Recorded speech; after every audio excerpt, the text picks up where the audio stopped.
నమస్కారం. A1 TV Telugu first news వార్తలకు స్వాగతం. ముందుగా వార్తల్లోని ముఖ్యాంశాలు. అమరావతి అజేయమని చంద్రబాబు నాయుడు స్పష్టం. ఎవరు ఆపలేని రాజధాని ప్రస్థానమంటూ వ్యాఖ్య. రైతుల త్యాగంతో ముందుకు సాగుతున్న నిర్మాణం ప్రపంచ స్థాయి నగరంగా తీర్చిదిద్దామని హామీ.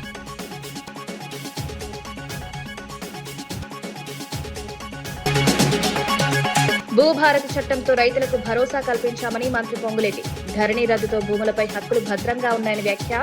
90 రోజుల్లో భూభారతి అమలు చేసి న్యాయం చేసిన ప్రభుత్వం. పారదర్శక విధానంతో భూమి సమస్యలకు పరిష్కారం.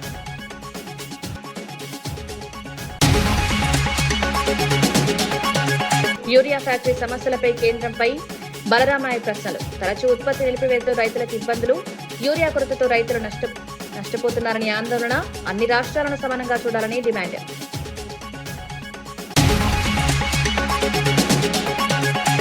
అమరావతి బిల్లుకు బీజేపీ ఎంపీ సత్యనారాయణరాజు మద్దతు. రైతుల నమ్మకాన్ని నిలబెట్టాలని వ్యాఖ్య. విభజనలో ఏపీకి నష్టం జరిగిందని ప్రస్తావన. కేంద్ర సహకారంతో అమరావతి అభివృద్ధి వేగం.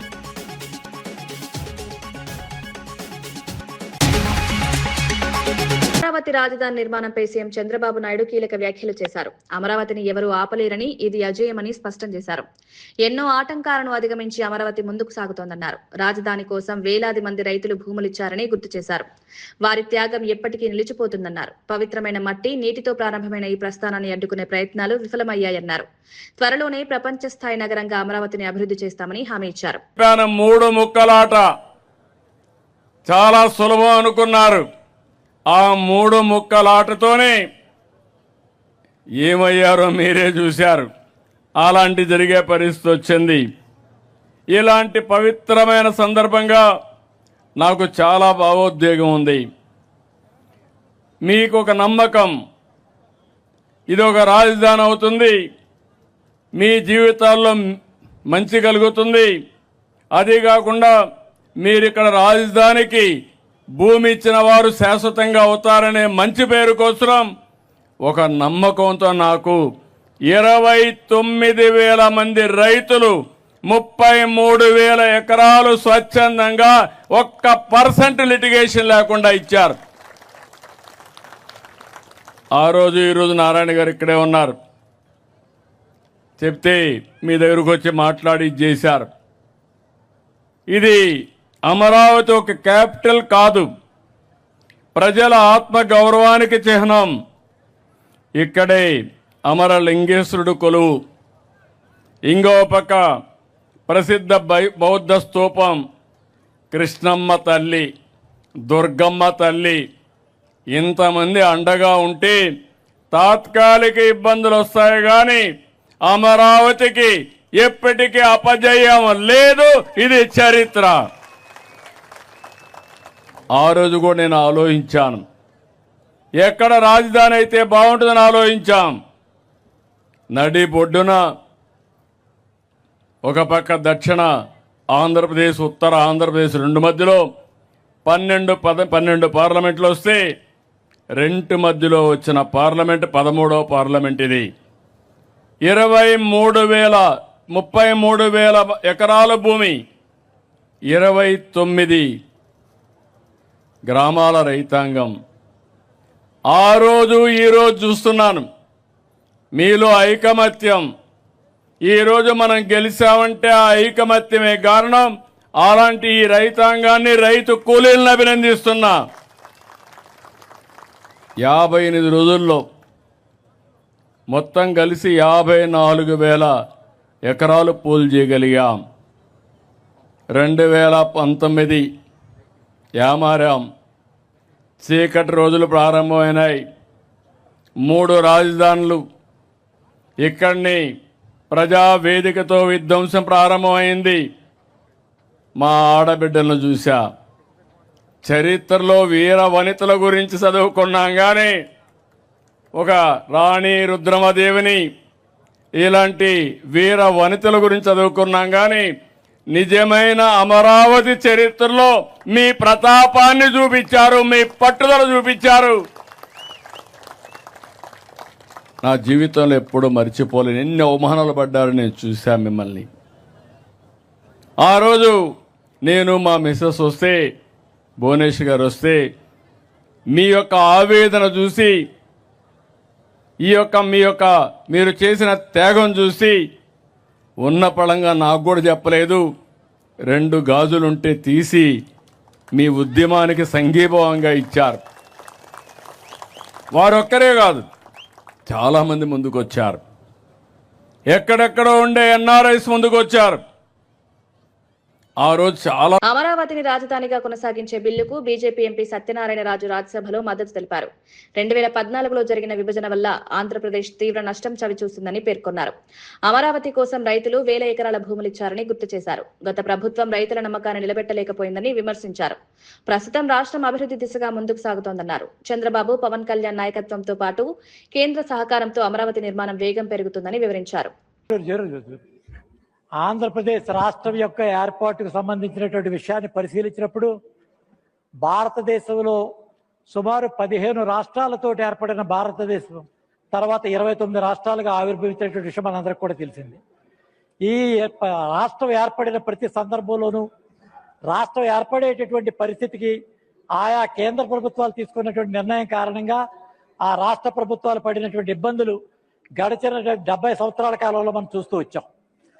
ఈ సందర్భంగా కాంగ్రెస్ పార్టీ యొక్క ఆలోచన విధానాన్ని నేను చాలా స్పష్టం చేయదలుచుకున్నాను. ఆదిలో 1956లో ఈ యొక్క దేశంలో దక్షిణాది రాష్ట్రాలుగా ఉన్నటువంటి కేరళ, కర్ణాటక, తమిళనాడు, ఆంధ్రప్రదేశ్ అన్ని కూడా సదరన్ ప్రావిన్స్గా ఉన్నటువంటి సందర్భంలో భాషా ప్రయుక్త రాష్ట్రాల కోసం పోరాటం చేసినటువంటి పొట్టి శ్రీరాములు గారు ఆ కాంగ్రెస్ పార్టీలో ఉన్నటువంటి తీసుకున్న విధానం వల్లే ఆయన ప్రాణాలు కోల్పోవడం, ఆయన ప్రాణత్యాగం ఆధారంగానే భాషా ప్రయుక్త రాష్ట్రాలు ఏర్పడేటటువంటి పరిస్థితి స్పష్టంగా చూసాం. అంతకు పూర్వం వండుకున్నటువంటి టంగుటూరి ప్రకాశం పంతులు గారు ఆయన చేసినటువంటి అనేక రకాల కాంగ్రెస్ పార్టీలో సభ్యుడై ఉండి కాంగ్రెస్ పార్టీని ధిక్కరించి ఆయన ప్రత్యేకంగా ప్రాంతీయ పార్టీ పెట్టి రాష్ట్రంలో అధికారంలోకి వచ్చి ఆయన చేసినటువంటి విధానం వల్ల ఆంధ్రప్రదేశ్ సంబంధించిన స్వరూపం ఏర్పడింది. ఆంధ్ర రాష్ట్రానికి సంబంధించినటువంటి అనేక ప్రాంతాలు మాకు సంబంధించిన ప్రాంతాలు కోల్పోవడం జరిగింది. ఉదాహరణగా బెరంపురం అనేది ఒరిస్సాకు కోల్పోయాం, బల్లార్ అనేది కర్ణాటక కోల్పోయాం, అదే రకంగా కరీంనగర్కి సంబంధించినటువంటి ప్రాంతం మేము మహారాష్ట్రకు కోల్పోయినటువంటి పరిస్థితి, అనేక పరిస్థితుల్లో కోల్పోయినటువంటి ఈ యొక్క ఆంధ్రప్రదేశ్ 1956లో ఆంధ్రప్రదేశ్ రాష్ట్రంగా ఏర్పడి ఆ ఏర్పడినటువంటి పరిస్థితిలో శ్రీబాగ్ ఒడంబడిక మేరకు కర్నూలు రాజధానిగా దాన్ని గుర్తించి పంపించినటువంటి విషయం కూడా చరిత్ర మనకు చెప్తూ వచ్చింది.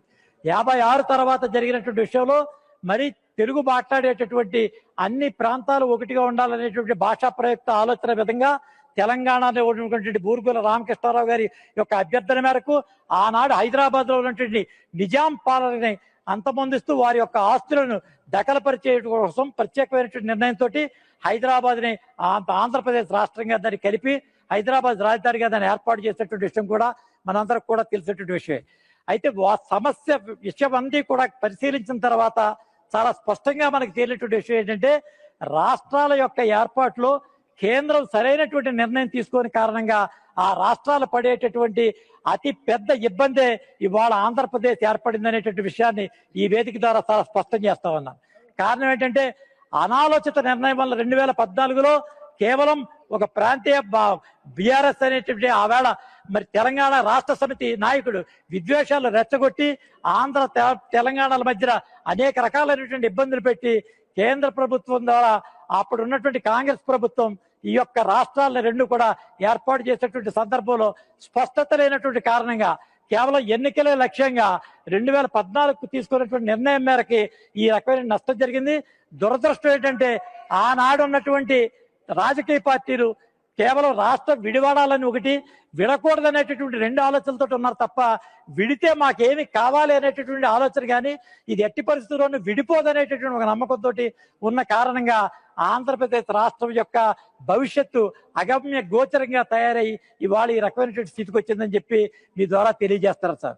ఈ రోజు ప్రత్యేకంగా 2014లో రాష్ట్ర విభజన తర్వాత అప్పుడు ఉన్నటువంటి తెలుగుదేశం ప్రభుత్వంతో భారతీయ జనతా పార్టీకి ఉన్నటువంటి రాజకీయ అవగాహన మేరకు మేము ప్రత్యేకమైనటువంటి అమరావతి అనేటటువంటి రాష్ట్రాన్ని నారా చంద్రబాబు నాయుడు గారి నేతృత్వంలో దాన్ని ఏర్పాటు చేసేటువంటి పరిస్థితి మనందరికీ కూడా తెలిసింది.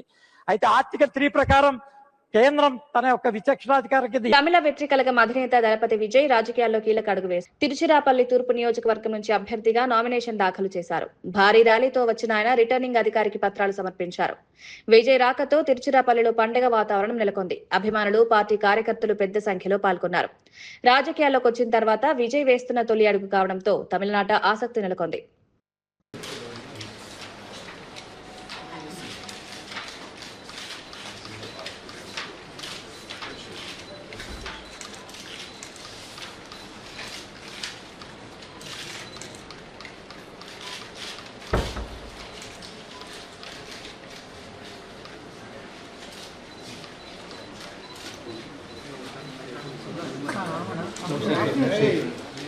No shake, sir. No shake, please.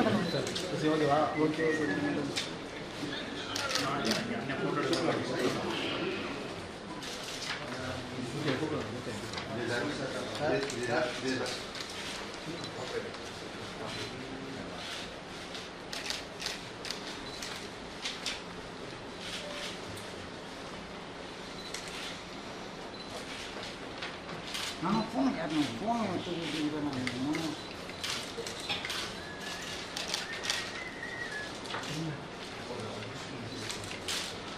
इसमें कैमरा डाउन लगने डाउन है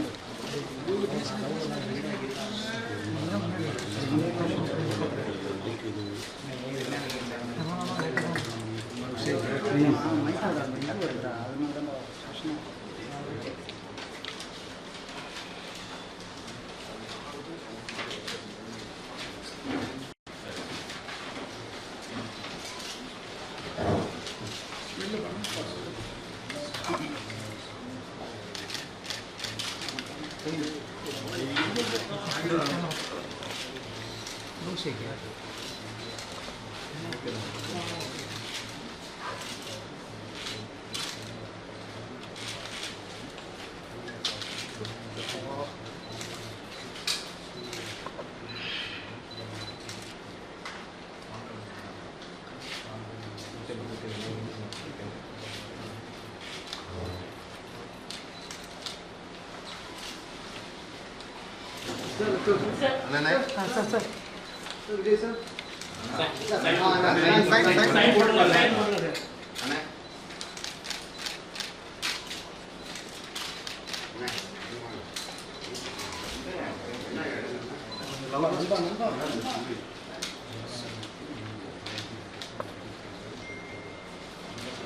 బీఆర్ఎస్ నేత ఎల్ రమణ రాష్ట్ర ప్రభుత్వంపై సంచలన ఆరోపణలు చేశారు. తెలంగాణలోని రైతు బంధు నిధులను కేరళ ఎన్నికల ప్రచారం కోసం మళ్లిస్తున్నారన్నారు. బడ్జెట్ సమావేశాల్లో ప్రజా సమస్యలపై చర్చకు అవకాశం ఇవ్వడం లేదని విమర్శించారు.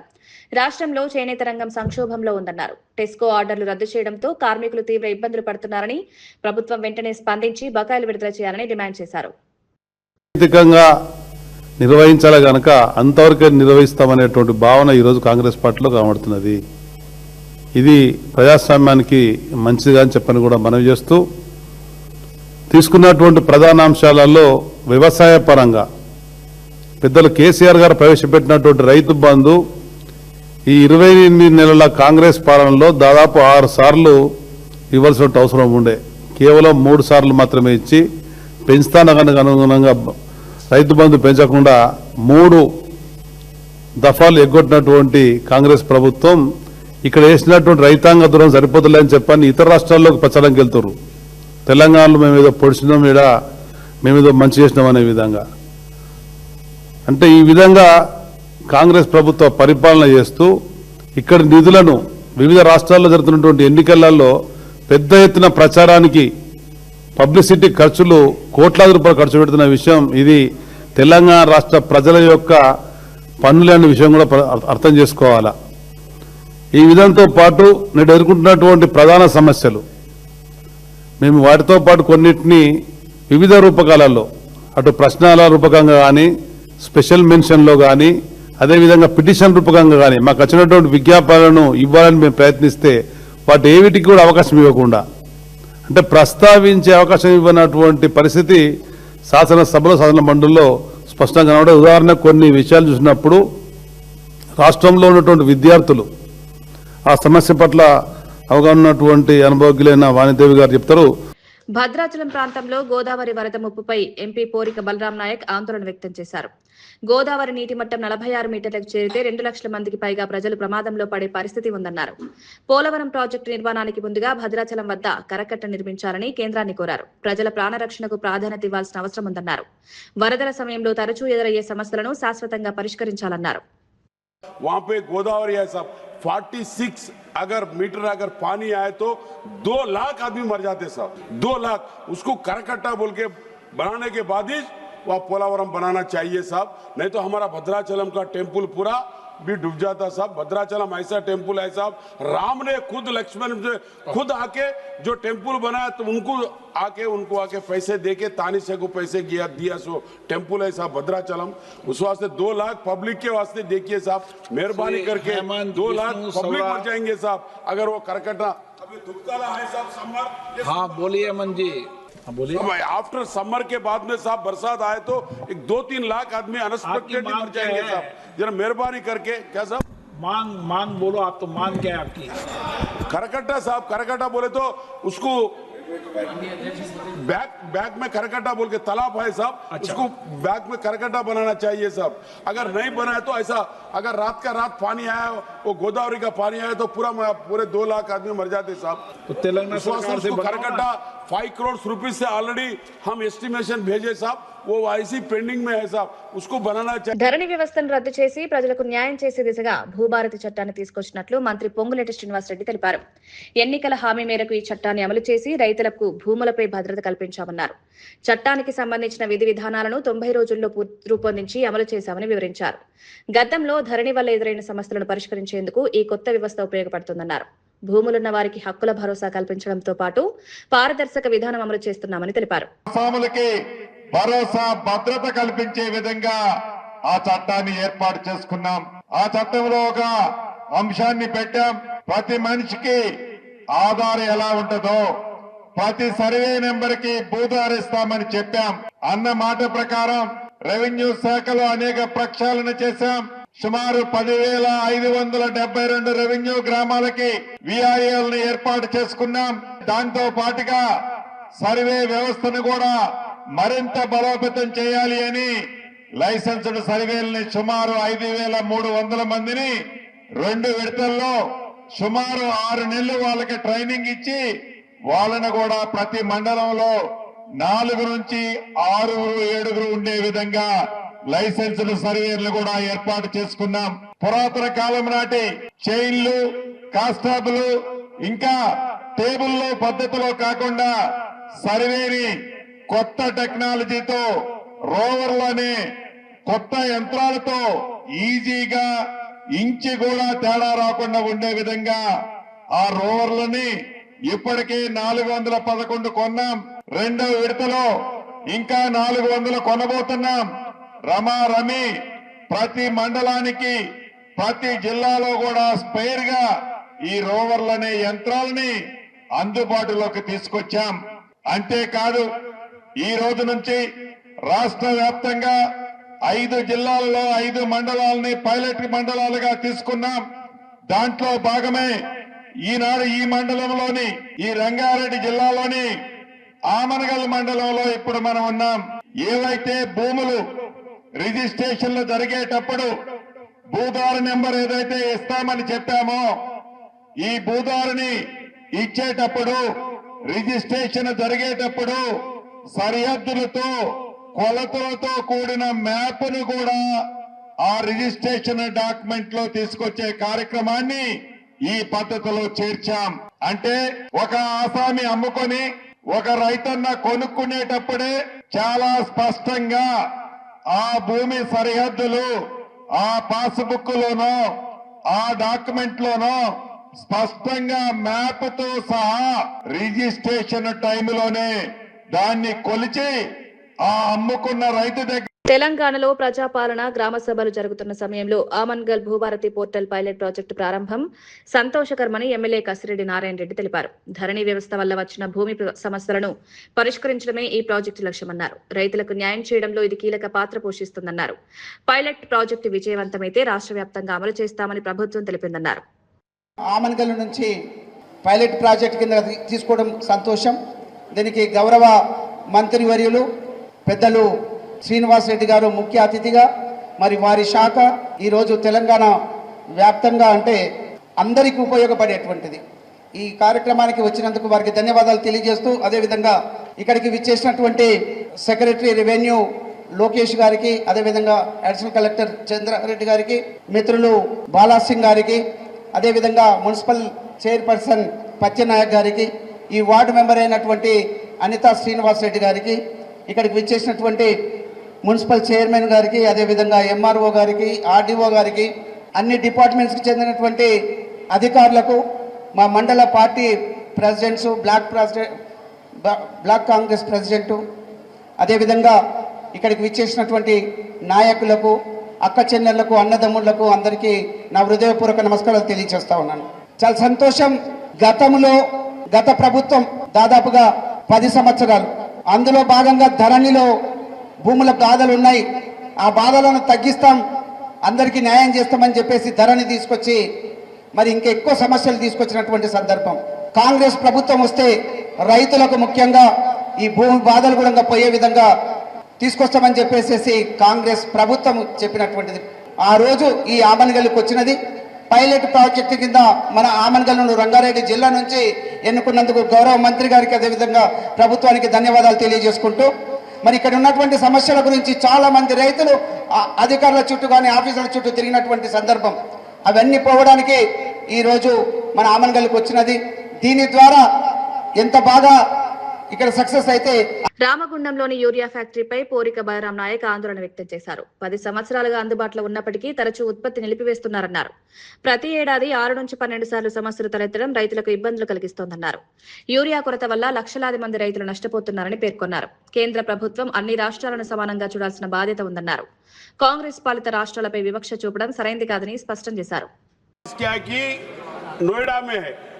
फैक्ट्री कहाँ की वहां पे ऑफिसर पूरे यहाँ एंजॉय कर रहे साहब, हर बार उसको डिमोलिशन 1,27,000 क्यूमीटर अपने को यूरिया आना चाहिए साहब, वहां पे प्रोडक्ट होता साहब, उसमें वो हर साल डैमेज कर दे रहे। और हेड ऑफिस क्या कि यहाँ पे डाल रहे साहब, किसानों के लिए बहुत मुश्किल हो रहा साहब। हर भारत में उसमें तेलंगाना में हमारे यूरिया इतना जरूरत है साहब, किसानों के लिए बहुत जरूरत है साहब। वो पूरा यूरिया हम सप्लाई नहीं करना पा रहे साहब गवर्नमेंट। और देखिए साहब, ये तेलंगाना में ऐसा हो रही है हमारे कांग्रेस गवर्नमेंट बोल के, नहीं तो भारत में भी पूरा ऐसा। ఎమ్మెల్యే బుసినే విరూపాక్షి రాష్ట్ర ప్రభుత్వ పనితీరుపై విమర్శలు చేశారు. కూటమి నాయకులు మాటలకే పరిమితమవుతున్నారన్నారు. 2 ఏళ్లలో గణనీయమైన అభివృద్ధి కనిపించలేదని పేర్కొన్నారు. ప్రజలకు ఇచ్చిన హామీలు అమలు కాలేదన్నారు. ప్రభుత్వం పనితీరును ప్రజలు గమనిస్తున్నారని తెలిపారు. అభివృద్ధి పేరుతో చెప్పేది జరిగేది వేర్వేరుగా ఉందని విమర్శించారు. ప్రజల సమస్యలను పరిష్కరించడంలో ప్రభుత్వం విఫలమైందని ఆరోపించారు. సర్వే చేసినారా, అంత ఎస్టిమేషన్ చేసి పంపించినారు, దానికి ఎవరు ఇలా ప్రభుత్వం ఇవ్వాలి, వాళ్ళు ఏం చేస్తారు, ఆఫీసర్లు ఏం చేస్తారు, వాళ్ళు ఏవైతే తీసుకున్నారు అక్కడ. ఎందుకంటే ఎస్ఎస్ ట్యాంకులు ఉన్నాయి మన చింతపూడి దగ్గర, బాబు దగ్గర, అవి చిన్నవైపోయినాయి. అప్పుడు జనాభా ప్రకారం ఎప్పుడో దాదాపుగా 40 ఏళ్ళ కింద పెట్టిన ఆ జనాభా ప్రకారం వాళ్ళ లెక్కల ప్రకారం ఎస్ఎస్ ట్యాంకులు కట్టినారు. ఇప్పుడు జనాభా పెరిగిపోయింది కదా, పెరిగిపోయింది కాబట్టి ఆ జనాభా ప్రకారం ఆ జనాభా ఎస్ఐ ఎక్కడంటే అక్కడ ఎక్స్చేంజ్ చేయాల. అక్కడ స్థలంగానే ఉంది, నేను చెప్పినాను, పోయి చూసేసినారు. ఇంతవరకు చిత్తలకి ఎక్కలేదు. గజ్జల దగ్గర అంతే, అక్కడ ఒక్కటే. ఇప్పుడు నీళ్ళు బంద్ అయితే, నీళ్ళు బంద్ అయినాయి, ఎల్ఎల్సీకి నీళ్ళు బంద్ 1 నెల మాత్రమే ఉంటాయి నీళ్ళు, చిన్న ఎస్ఎస్ ట్యాంక్ అయిపోతాయి నీళ్ళు. పక్కలో ఉంది, అది కానీ చెప్పినాను. ఆ సమితిగారు కానీ ఎస్ఎస్ ట్యాంక్ అంటే అక్కడ నీళ్ళు లేవు, ఎస్ఎస్ ట్యాంక్ కట్టాలంటే అక్కడ చెప్పినాను. ఎక్కడ అసలు వీళ్ళు ఎక్కడ పట్టించుకునేది లేదు. మన నగడం రిజర్వ్ అయితే దానికి బిల్లు ఇస్తే నగడం రిజర్వ్ అయిపోతారు. దానికి దాదాపు 20 కోట్ల బిల్లులు పెండింగ్ ఉన్నాయి. దానికి ఇంతవరకు చిత్తరాయి ఎదురాదు. ఎక్కడ ఇచ్చింది, ఎక్కడ డెవలప్మెంట్ చేసినారు, డెవలప్మెంట్ చేసినారు. వాళ్ళు అనుకుంటే వాళ్ళు అంతే. ఇప్పుడు వాళ్ళు చంద్రబాబు నాయుడు డబ్బా కొట్టుకుంటారు, వాళ్ళు అంతే కొట్టుకుంటారు. మనం చేసే కాదు, వాళ్ళు చంద్రబాబు నాయుడు డబ్బా, మనం ఏం చేస్తాం వాళ్ళని. ఇప్పుడు ఆదాని గ్రూప్ ఎప్పుడు 2023లోనే. వైఎస్ఆర్ జిల్లా అధ్యక్షుడు రవీంద్రనాథ్ రెడ్డి కూటమి ప్రభుత్వంపై ఆరోపణలు చేశారు. జగన్ హయాంలో ప్రారంభమైన ప్రాజెక్టులను ఇప్పుడు తమవిగా చూపించుకుంటున్నారన్నారు. సేతుబంధు పథకం కింద వచ్చిన కమలాపురం ప్రాజెక్టుకు ఇప్పుడు టెండర్ పిలిచి భూమి పూజ చేసి క్రెడిట్ తీసుకుంటున్నారని విమర్శించారు. గతంలో తీసుకున్న నిర్ణయాలను కొనసాగిస్తూ ప్రజలకు తప్పుదారి చూపుతున్నారన్నారు. నిజమైన క్రెడిట్ ఎవరిదో ప్రజలకు తెలుసని పేర్కొన్నారు. ఎందుకంటే నియోజకవర్గం అంతా కొన్ని వేల కోట్ల రూపాయలతోటి అభివృద్ధి చేయడం జరిగింది. కమలాపురం టౌన్కే, ఎందుకంటే ఆయన టౌన్కే వచ్చారు కాబట్టి టౌన్ను అభివృద్ధి మాత్రమే చూస్తే నేషనల్ హైవే నుంచి మొదలు పెడితే నేషనల్ హైవే ఫ్లైఓవర్ బ్రిడ్జి 100 కోట్ల రూపాయలతోటి 99% పూర్తి అయిపోయింది. ఫారెస్ట్ క్లియరెన్స్ అంత కలిపిన ఎకరా కూడా ఉండదేమో. దానివల్ల అది కొంచెం డిలే అయిపోయింది. తర్వాత ఎలక్షన్ రావడం జరిగింది. తర్వాత అది గొప్పగా మేమే చేసినామని చెప్పేసి గతంలో ఓపెన్ చేయడం కూడా జరిగింది. సో అది నేషనల్ హైవే నుంచి అంటే అడ్డా రోడ్డు నుంచి మొదలు పెడితే ఆ పక్కనే మార్కెట్ యార్డ్ ఉంటుంది. మార్కెట్ యార్డ్లో ఎన్ని కోట్లతో అభివృద్ధి చేసినామనేది మనం చూడాల్సిన అవసరం ఉంది. మార్కెట్ యార్డే కాదు, మార్కెట్ యార్డ్లో ఒక అర్బన్ హెల్త్ సెంటర్ కూడా ఉంటుంది. అదే కాదు, అక్కడి నుంచి రోడ్డు మొదలవుతుంది. అక్కడి నుంచి చివరి వరకు కూడా రోడ్డు వేయడమే కాకోకుండా వెడల్పు కూడా చేయడం జరిగింది. అది చిన్న ఊరులో శానిటేషన్ వర్కర్లు తక్కువ మంది ఉంటారు. అది బ్లాక్ అయిపోతే మళ్ళీ దాన్ని రెక్టిఫై చేసేదానికి అవకాశం ఉండదు అన్న ఉద్దేశంతో ఓపెన్ డ్రైన్స్ అదే పనిగా పెట్టి ఓపెన్ డ్రైన్స్ అన్ని కూడా కంప్లీట్ చేసిన పరిస్థితి మనం చూసినాం. ఒక డ్రైనేజెసే కాదు, పూర్వం నుంచి వర్షాలు వచ్చినా ఇంకోటి వచ్చినా కాలువలు వార్తలు ముగించే ముందు ముఖ్యాంశాలు మరోసారి. అమరావతి అజేయమని చంద్రబాబు నాయుడు స్పష్టం. ఎవరు ఆపలేని రాజధాని ప్రస్థానమంటూ వ్యాఖ్య. రైతుల త్యాగంతో ముందుకు సాగుతున్న నిర్మాణం ప్రపంచ స్థాయి నగరంగా తీర్చిదిద్దుతామని హామీ.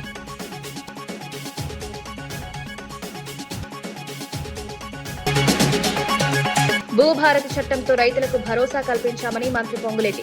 ధరణి రద్దుతో భూములపై హక్కులు భద్రంగా ఉన్నాయని వ్యాఖ్య. 90 రోజుల్లో భూభారతి అమలు చేసి న్యాయం చేసిన ప్రభుత్వం. పారదర్శక విధానంతో భూమి సమస్యలకు పరిష్కారం.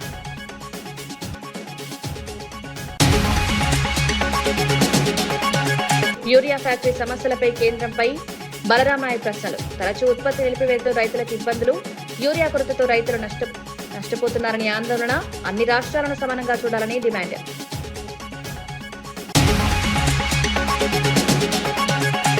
అమరావతి బిల్లుకు బీజేపీ ఎంపీ సత్యనారాయణరాజు మద్దతు. రైతుల నమ్మకాన్ని నిలబెట్టాలని వ్యాఖ్య. విభజనలో ఏపీకి నష్టం జరిగిందని ప్రస్తావన. కేంద్ర సహకారంతో అమరావతి అభివృద్ధి వేగం.